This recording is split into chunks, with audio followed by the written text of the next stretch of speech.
mübarizə apardılar. Və bu günlərimdən özümə borc bildim bir müəllim kimi. Gəlin hər birimiz şəhidlərimizi bir dəqiqəli sükutla yad edək.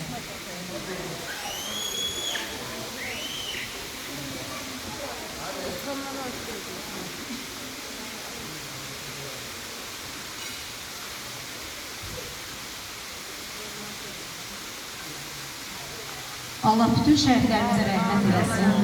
Bugün bizim bu məclisimizdə qazi qardaşlarımız da iştirak edirlər. Mən onların da adlarını çəkməsəydim, özümə pis baxardım. Çünki biz müəllimlər həqiqətən də həm qazilərimizə, həm müharibə iştirakçılarımıza və şəhidlərimizə borcluyuq. Mən hər birinə qalan qazi qardaşlarımıza can sağlığı arzu edirəm. Müharibədə iştirak edən qardaşlarımıza da yenə də onlara da can sağlığı arzu edirəm.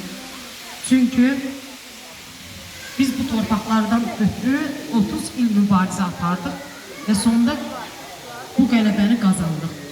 Və sonunda istəyərdim ki, həqiqətən də bir zəfər mahnısı da burada səslənərdi. Bugünkü məclisimizin təşkilində Göyçay rayonunun Azad Həmkarlar İttifaqının sədri Səmədova Kəmalə müəlliməyə də özlərinin təşəkkürümü bildirirəm. Həm həmkarlarımız adından, həm də rayonumuz adından. Kəmalə xanım artıq demək olar ki, 3 aydır ki, öz fəaliyyətinə başlayıb və həmkarların necə bir zirvəyə qaldırıbsa, həqiqətən də mən fəxr edirəm sizinlə, Kəmalə xanım.